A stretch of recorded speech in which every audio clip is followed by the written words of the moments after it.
tips to craft a winning essay with the one and only Dr. Zahra. Without further ado, let me present you to Dr. Zahra, and the mic is yours.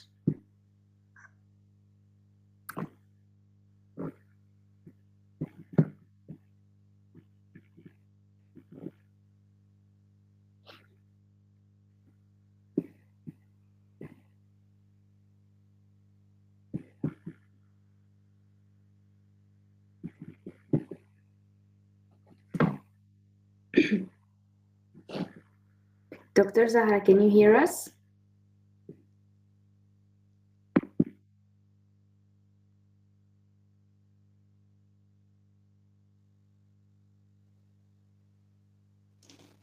وعليكم السلام ورحمة الله تعالى وبركاته. Many thanks, dear Silwan, for presenting me. Although you made a mistake in my last name, my name is Rezqa, not Zarqa.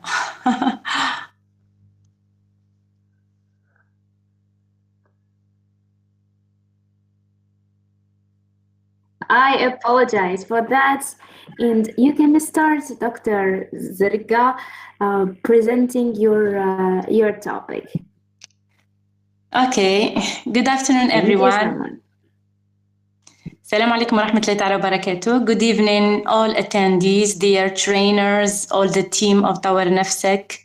Of course, no need to say again that it is a great initiative from Coach Siham Abdawi. I congratulate her very much for the idea. The idea in itself is a great one.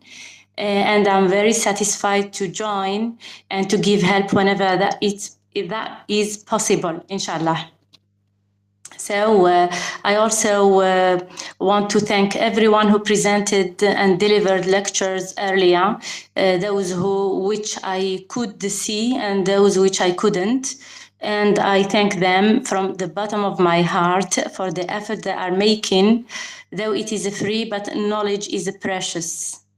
So today's lecture is about writing winning essays. Of course, when we use the adjective winning, we are thinking about competitions and we are thinking about contests.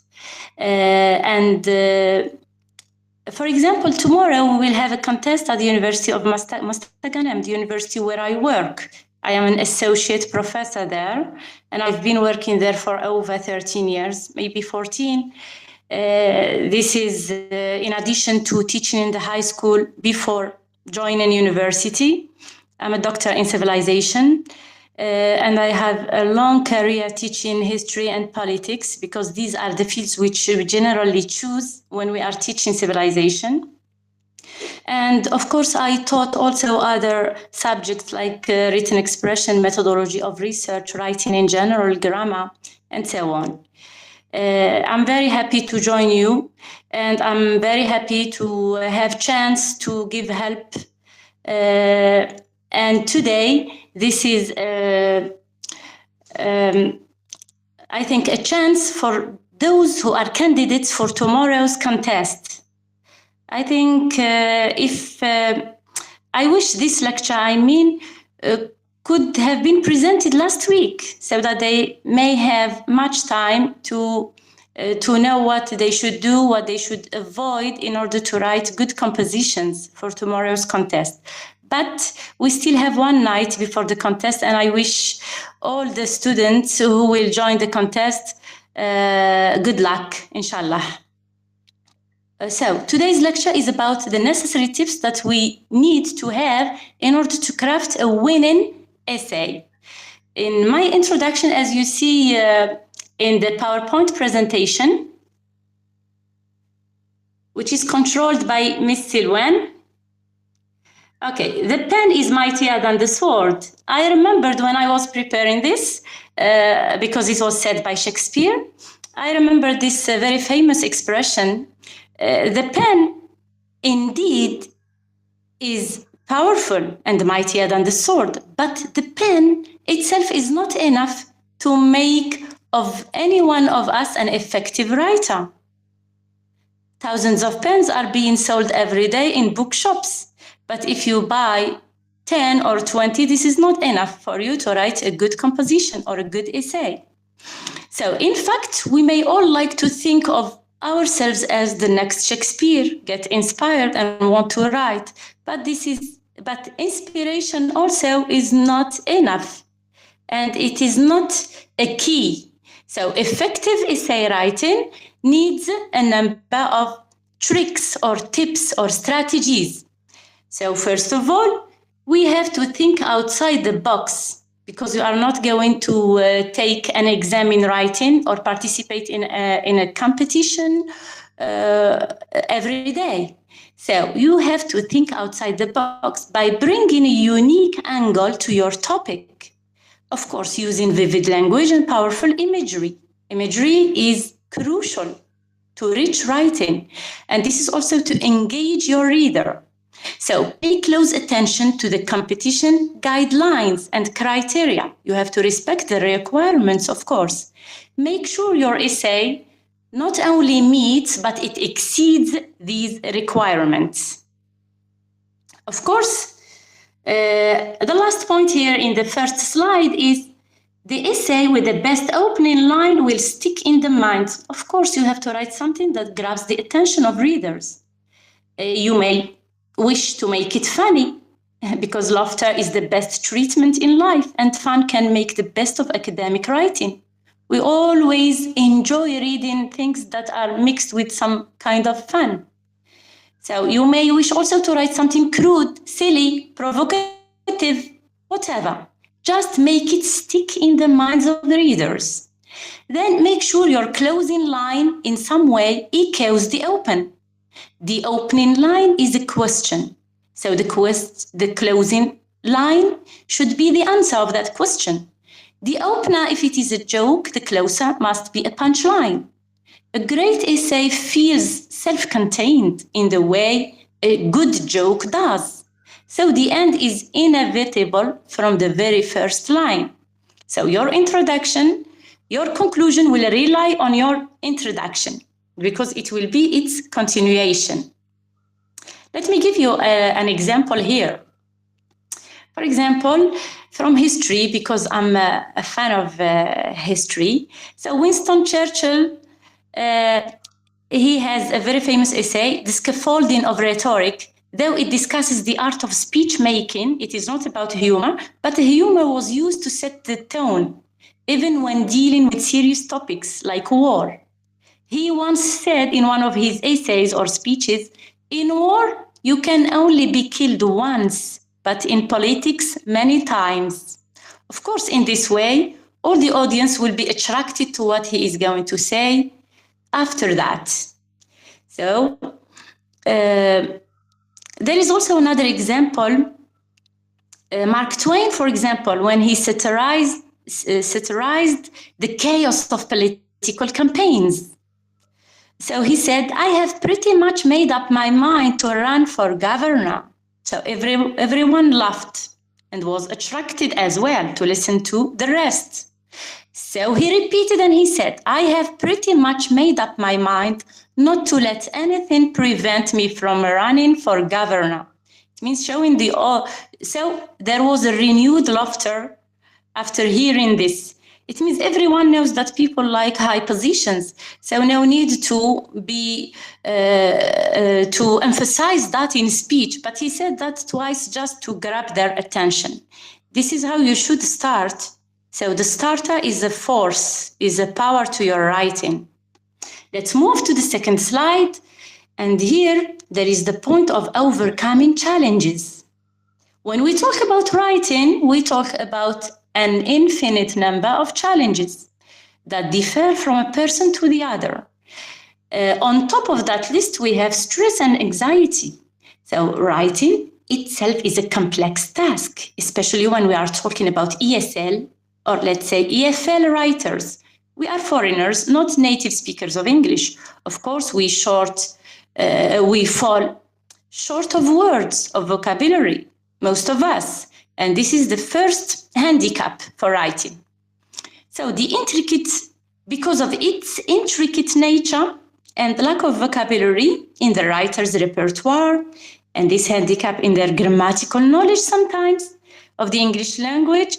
Some people engaging in writing or participating in competitions, so they feel that they still have a problem or a great obstacle. So in this regard, the EFL writers may not have adequate language at disposal, and they lose courage as well. It means they will lose what even exists in their repertoire. In this regard, so this is going to create problems for them to write effectively,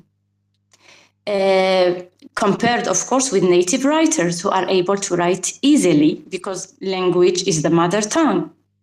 The English language is their mother tongue.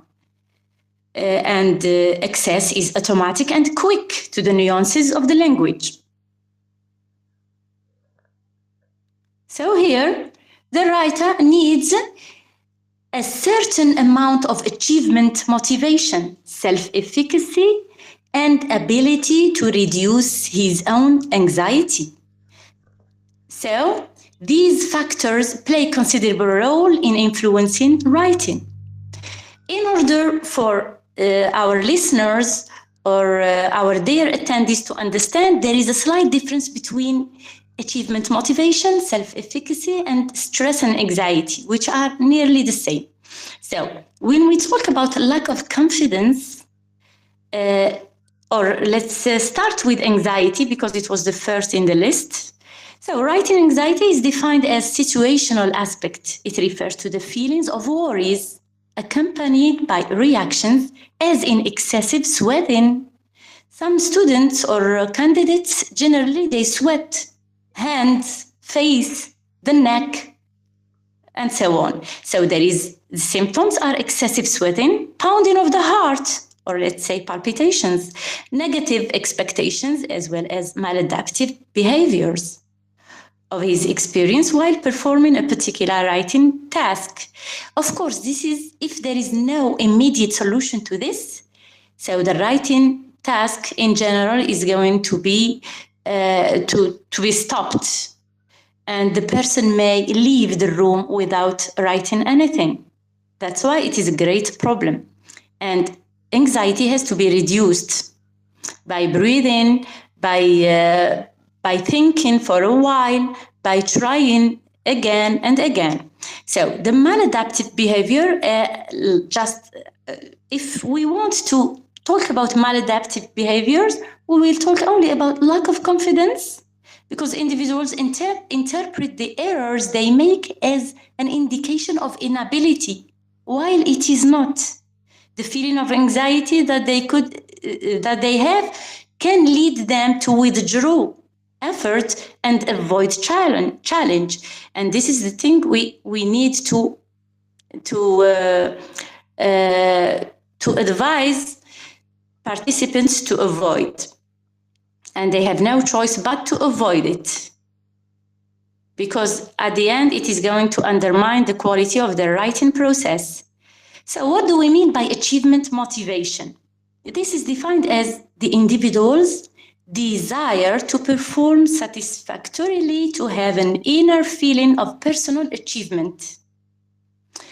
No one is going to give you achievement motivation. You have to motivate yourself.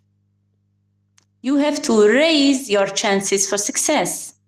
In other words, let's say achievement motivation is also a significant and a positive factor for an individual's academic performance. We may be encouraged by others, but the real courage comes from inside.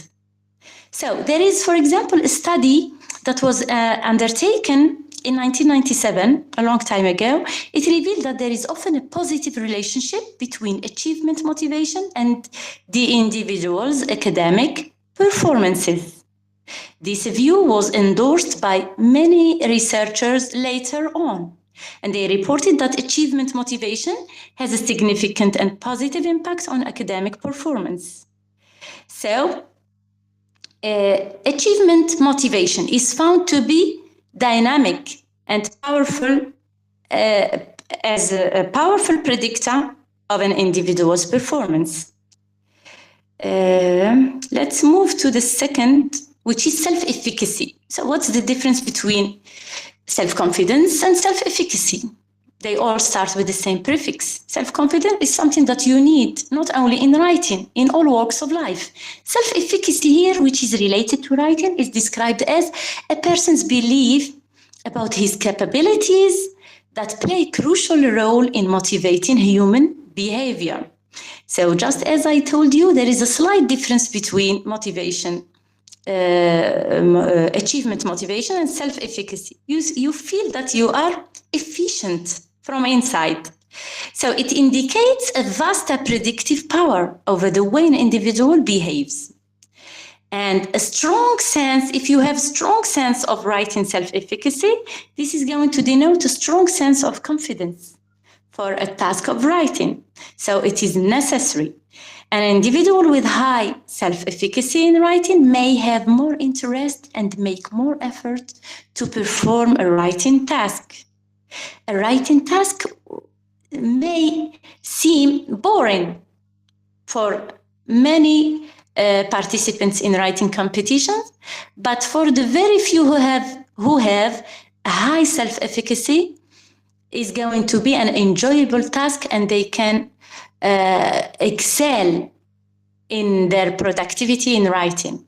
So the high self-efficacy can drive an individual to demonstrate vast perseverances and resilience when facing difficulty during performing a writing task. So it is very related to courage.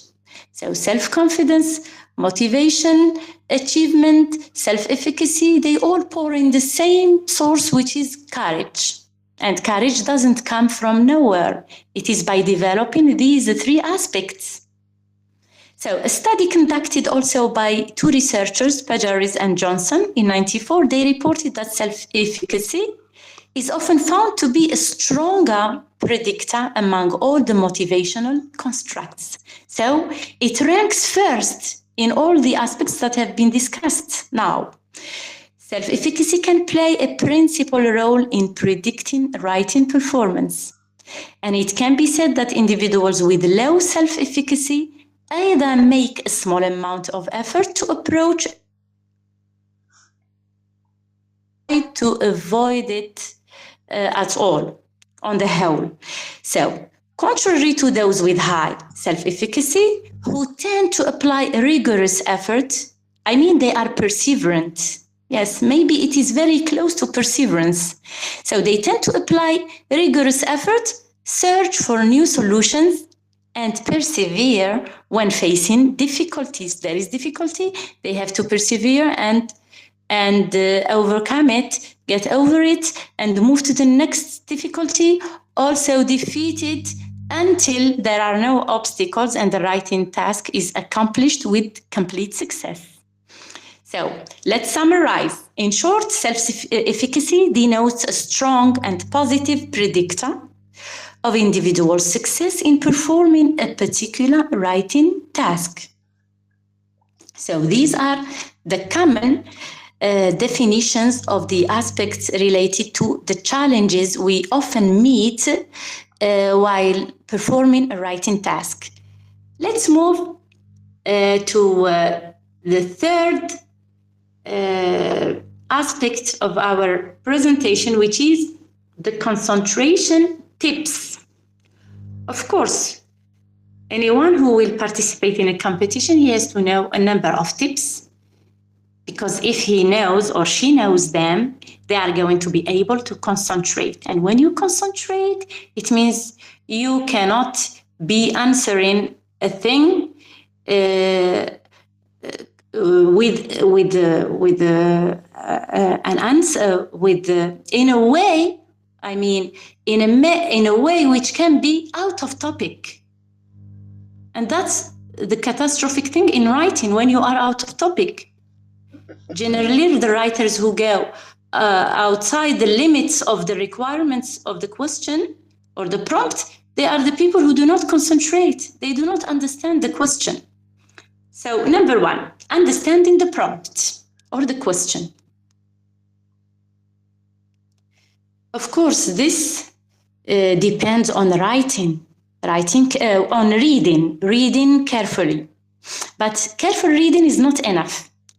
Understanding the prompt is a key. It is a key if you make sure you grasp every detail and requirement written in the question from beginning to end. You may, for example, read a preposition in a wrong way and you think that it is but or about, you think that it is around. This is going to take you for a very distant answer. So the terms generally we find in questions and the prompts are either content terms, direct limiting terms, or directive terms. What do I mean by these expressions? Content terms are the key concepts that are specific to the task. For example, if the question talks about femininity, so the concept of femininity should make the lion's share in your answer. You can't talk about masculinity while the question consists of the term or the concept femininity. So content terms are the key concepts that are specific to the task of writing. Limiting terms, they refer to the scope that the topic focuses on. A particular time, or a particular theory, or a specific place, or a given number. So you cannot answer without paying attention to these limiting terms.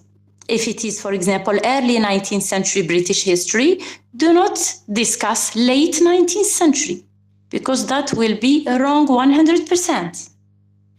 So generally, when questions are formulated in an excellent way, they consist of limiting terms related to time, place, people, group, communities, extent.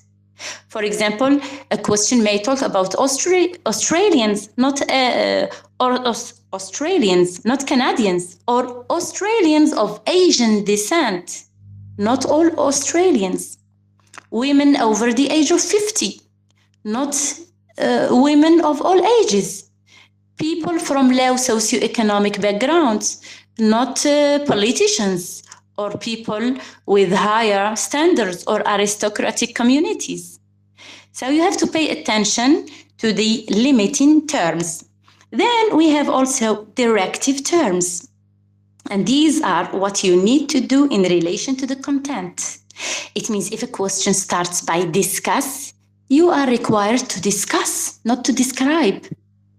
So generally in contest questions, you are asked to discuss, to analyze, to define, to compare, or to assess and evaluate.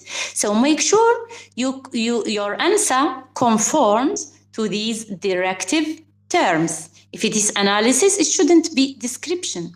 If it is definition, it shouldn't be comparison, and so on.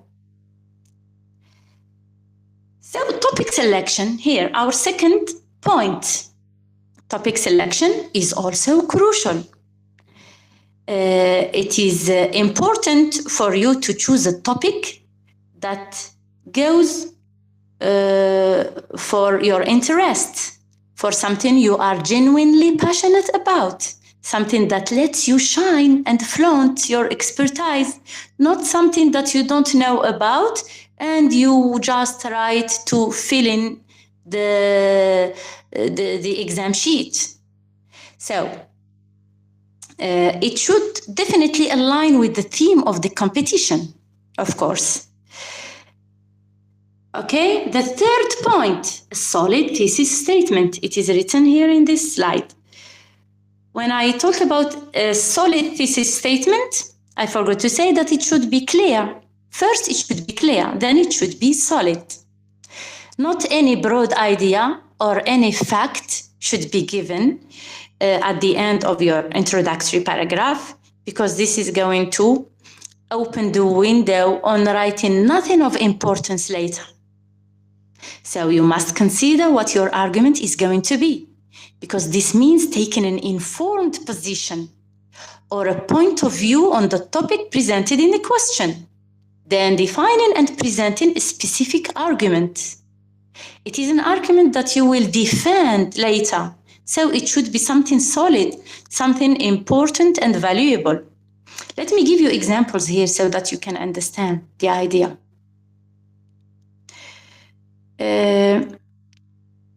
The study of colonialism and its impact on indigenous cultures can provide insights into the historical roots of present-day social and cultural dynamics. So, this kind of argument is a solid one, and it can make a good thesis statement. Let's see another one. The Great Depression reshaped the American economy, politics, and culture through unprecedented federal intervention. Another one. Examining the role of women in historical revolutions can reveal their contributions to social and political change, challenging traditional narratives of male-dominated history. And a last one.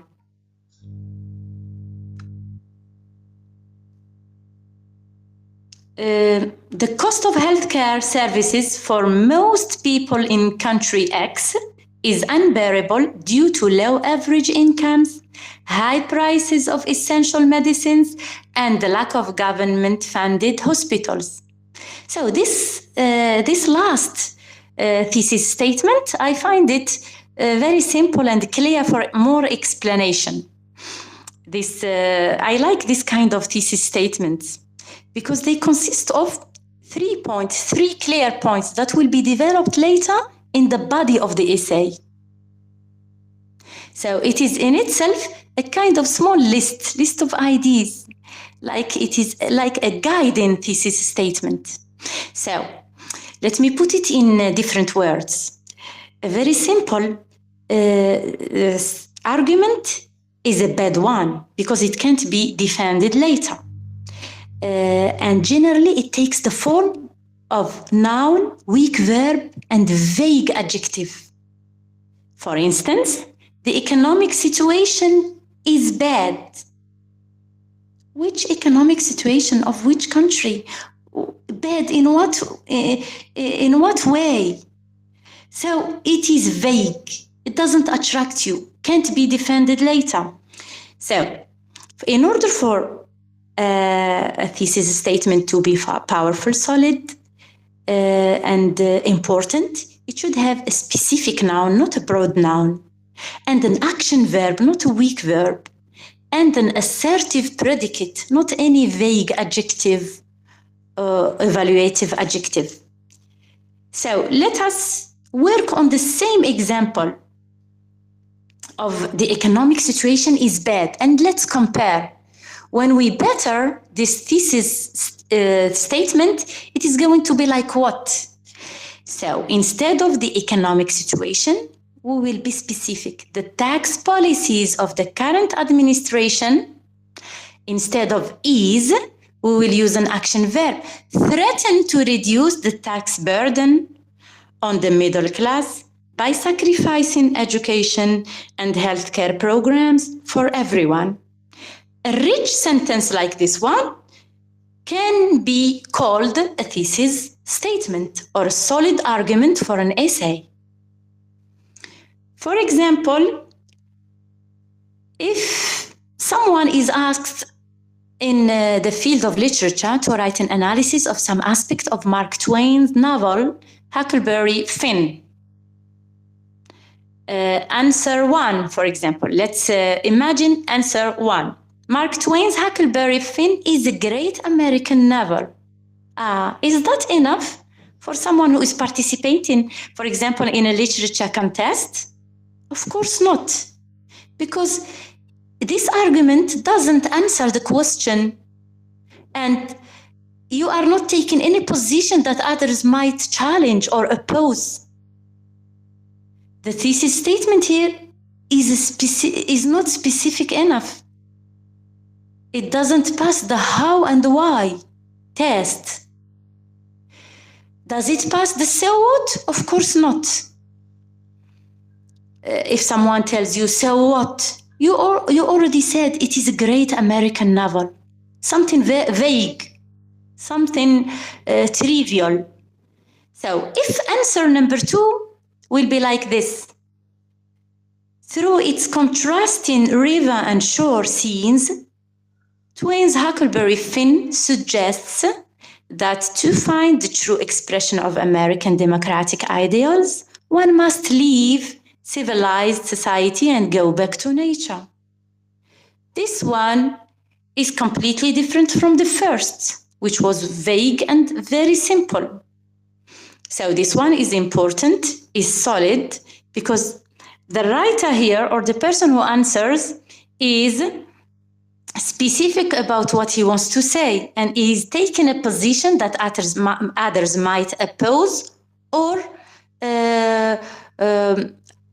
accept and advocate. So statements like these define an essay's argument, and they give coherence by providing an overarching theme and position towards which the entire essay is going to be directed. To convince your audience of your argument, you must use evidence and reasoning. So evidence and reasoning which involve referring to and evaluating relevant scholarship. I mean, here, if you give evidence in order to support a point, one of the points that were in your thesis statement. So this evidence, it provides concrete information because you have been reading. So you support your claim with information. This typically consists of specific examples, facts, quotations, statistics, illustrations, anything that you read. And you found that it was suitable for your topic. Then you have to add explanation using reasoning, logic and reasoning. So why? Because this is going to connect the evidence to your argument. Rather than citing evidence like a shopping list, you need to evaluate it and show how it supports your argument. So you choose what is suitable for your topic, and then you explain it in order to show that it has been chosen because it supports your argument. And then there is a link or scholarship. This is used to show how your argument relates to what has been written on the topic. I mean, citing specific works. So scholarship can be used as part of your evidence and reasoning to support your argument also. Now let's move to the structure. The next slide consists of the structure. Here it is a picture which I could download because I liked it. It is the simpler and the most efficient way to explain how the structure of a good essay should look like. It was a tutor. It was used by a tutor on the net. I don't remember the site, but it was a woman, a very active woman, who said that this is my preferable essay cheat sheet. So it said that a good essay should consist of an introduction in which there is a hook to grab the attention, and the context, which is the background information, in which you describe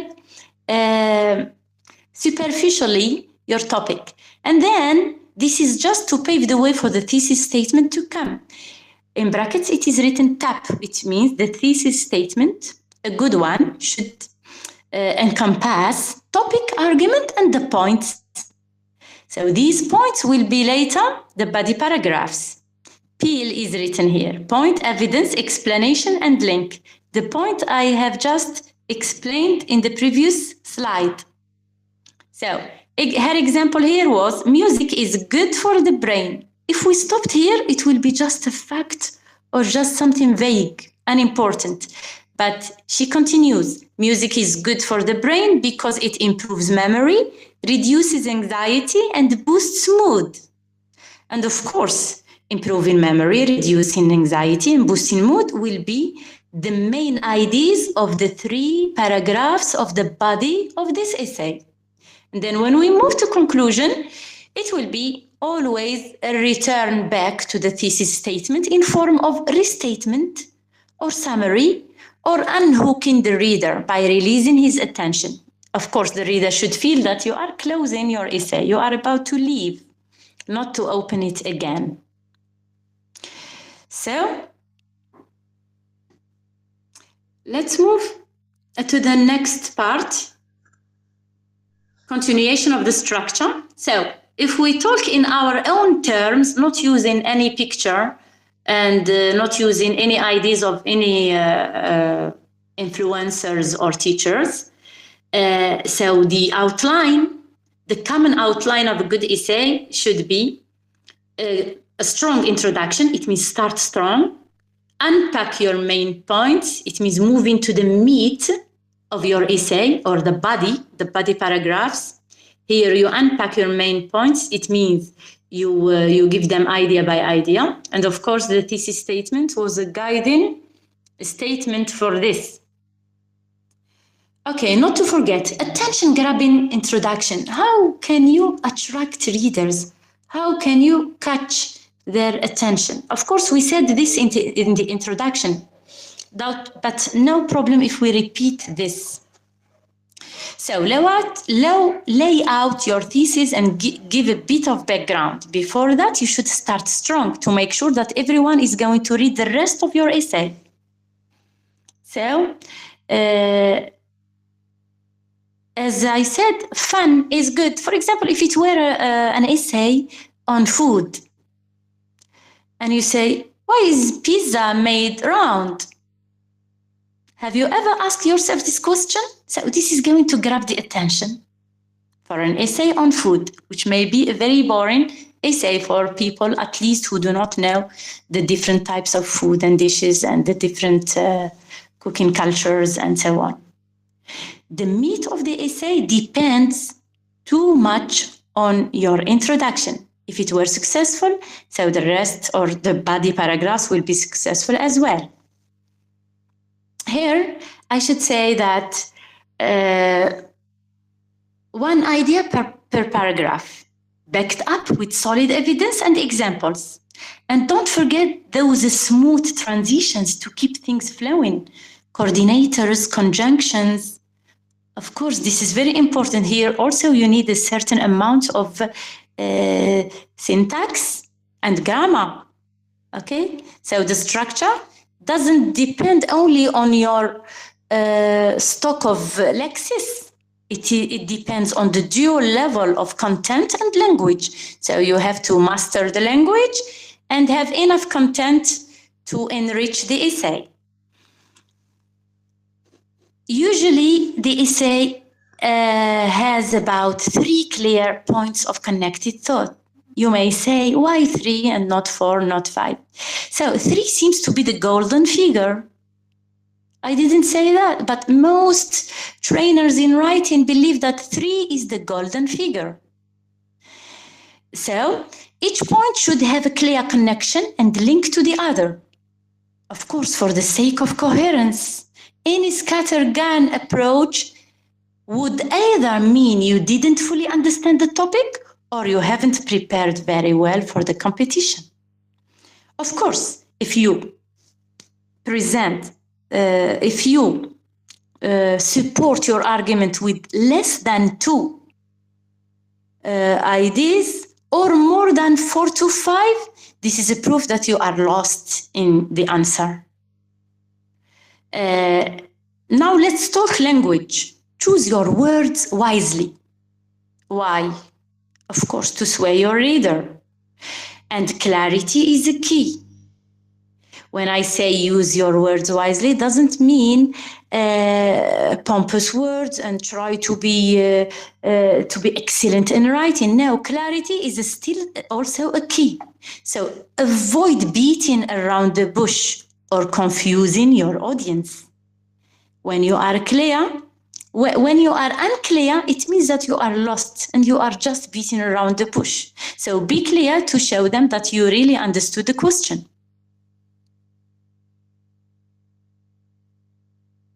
Keep the answer concise and clear throughout. No unnecessary fluff or repetition, especially repetition. It is too bad for your writing, for your writing's reputation, okay? Because it is a competition. So please redundancy should be avoided. You want your message to be crystal clear. Now, I think we said enough about the meat of your essay, which is the body or the main ideas being developed clearly. There is only the conclusion which is left. So close it off strong. If you start strong, you have to close it off strong. Otherwise, your reader will be disappointed how you attract him and then you let him down at the end. So closing it off strong is just as important as starting strong. Summarize your points. This is very simple and a good way for a beginner to summarize the points or to restate the thesis statement, of course, in different words. Leave your reader with something to ponder, and this is going to be a strong way to close. Lastly, give your essay a thorough proofread and revision session. Of course, zap all grammatical errors, typos, inconsistencies. This is possible only if you read again. Take your time. Do not finish on time. So at least 10 minutes for the revision and proofreading. So let's move now to the last aspect, which is the critical thinking.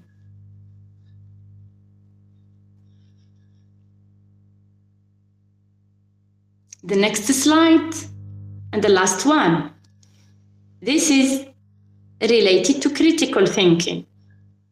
Of course, sometimes you think that you master the language and you have rich lexis and you master language forms and grammar and syntax and so on, but you forget that writing is not only describing and giving facts and supporting them. It consists also of critical thinking. So sometimes the answer is quite good, but still the candidate cannot get a great mark simply because there is an observation on the exam sheet, which is your essay is too descriptive. What does it mean your essay is too descriptive? It means you need to show more critical analysis. Of course, description may be necessary, but only at the level of at the stage of providing background. I mean, in the beginning, in the introduction, no more. Most university assignments require you to produce work that is analytical and critical. And for sure, you have learned how to be analytical and critical. And the writing needs to show your interpretation of the evidence. Sometimes even explanation of your source material. Not even the facts, the source, why you use that book and not this one. How you have used that information to demonstrate your understanding, your subsequent position on the topic. So being critical in your writing means engaging in academic debates, research happening in your subject area. So if you are interested in ESP, for example, English for specific purposes, you have to engage yourself all the time in academic debates, recent studies, what is happening in this area, what is being said, what has been modified. You have to update yourself, especially before a contest. So the sources you select, the way you show how they agree or disagree with other pieces of evidence, and the way you structure your argument will all show your thought process. And if your thought, your line of thought is shown, this means that there is critical analysis in the exam answer, okay? And how you have understood the information you have read. It means you don't tell your reader that you read this and here it is. No. Show him how you have understood it. It means transmit your point of view. And remember to keep descriptive statements to a minimum, because sometimes you are analyzing and then you fall again in the trap of description. So keep attention. Pay attention to your description whenever you start it. so that you keep it to a minimum. There is no need to provide large amounts of background or historical information. There is only a step where you can give that. Later on, you have to work on developing a convincing answer, not describing things. Make sure you move from description to analysis and evaluation, and give interpretation of the facts, explain their significance, consequences, and implications. So, let me put it in other words. State what happened, but identify its significance. I think here we need an example. I can't find a better one, but something related to Gaza Strip may be good. So if you give a fact like this, finally, a Gaza ceasefire deal has been reached. Full stop. Is that enough? Of course, this is a fact. Anyone can get informed about it from the net or on TV or on radio.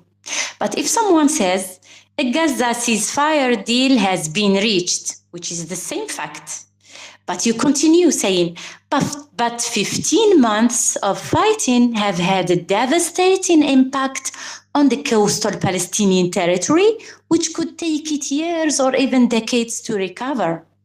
Here, you are transmitting, here you can convey your point of view clearly to your reader. That's what you ponder about and what you think about and you want to treat in your essay is how can recovery happen? What are the countries that will help? Is it the UN? Is it something, another country? Are they the Arab countries? So you have a lot of possibilities. And if a statement directs you to many ideas, this means that it is a rich one and can be developed and can give secondary ideas and a good meat. Okay, so critical example should include a point of view, a position. You should be there. The personal touch should appear. Sometimes it is not only the idea, it is even the method. You should note the method used and indicate its appropriateness. If you want to follow, for example, a qualitative descriptive approach, say something about this choice. If it is a quantitative one, say also why.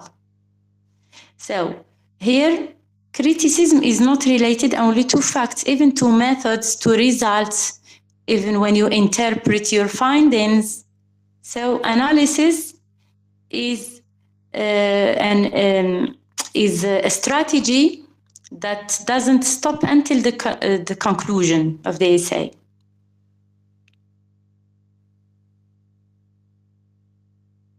Okay, let's move to the next slide. I think students sometimes need to write efficiently or effectively. Effective writing sometimes is related to vocabulary. And here the list could be longer, but I chose only this short one. Generally, students who use words like basic, good, bad, shall, common, prove, these are very common words. I think if you replace them by advanced terms, this is going to add value to your writing and attract the people who correct your papers. So instead of saying basic, you can instead of saying good, advantageous is better. Instead of saying bad, detrimental is better. Shall should be replaced by elucidate, common, ubiquitous, prove, substantiate. Instead of saying however, you can say conversely. Support can be replaced by advocate, and I am writing to ask about, to inquire about is better. You need to, or you are required to get, instead of saying get something, obtain it. Useless, something useless is something futile. Appropriate answer, we say felicitous. Keep, it is better to replace it with retain. Or if you say, my writing is to show, say my writing is rather to portray. And the list, as I told you, can be longer than that. And if students succeed to replace these common terms by the advanced terms here, this is going to add value and add importance to their writing performance and raises the chances of success in the writing competitions. Thank you very much. I think we came to the end of the lecture.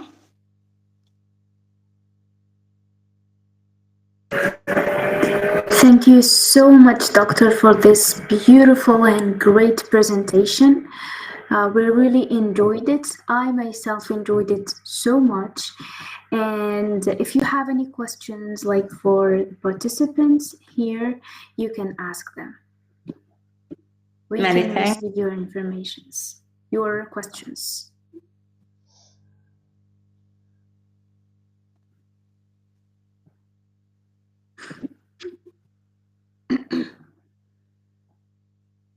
I think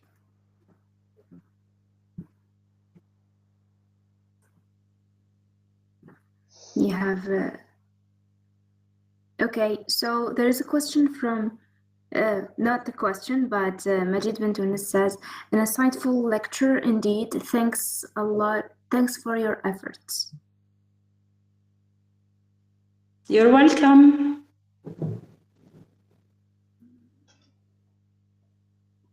So thank you so much, everyone, for joining us. Thank you again, Doctor, for this beautiful and great presentation.